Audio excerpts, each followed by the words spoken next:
प्रणाम सब गोटे के। हम शालिनी झा सबके बीच उपस्थित छी और सुंदर सन एक बटगबनी सब सुनू और यह आशा के संग जहाँ सबके नीक लागत।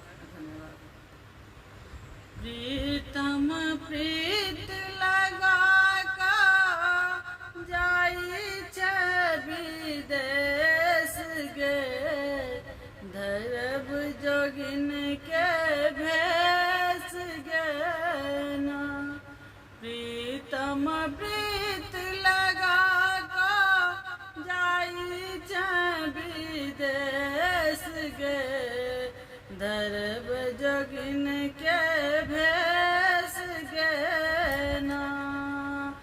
चैत चित नाही थी बैसाख गरमी के दिन, चैत चित नाही थी बैसाख गरमी के दिन, जेठ चिठिया न दई छै बलम गे, धरब जोगिन के भेस गे ना।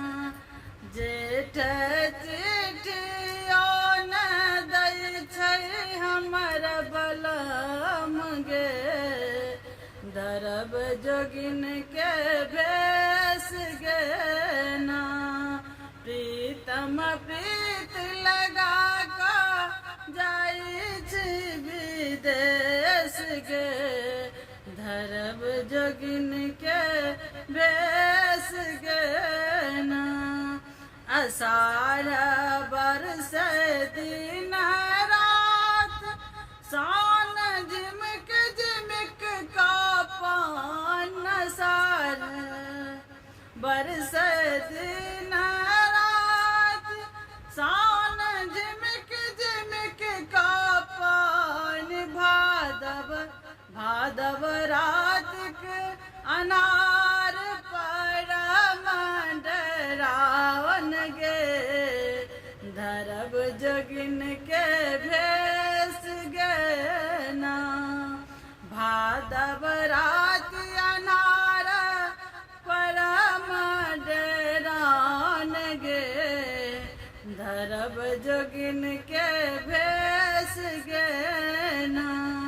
आसिन हमरा लगायब, कार्तिक कंत लिख पठायब। आसिन हमरा लगायब, कार्तिक कंत लिख पठायब। कार्तिक कंत लिख पठायब। अगहन मन होइए जइतौं नैहर गे, धरब जोगिन के भेस गे ना।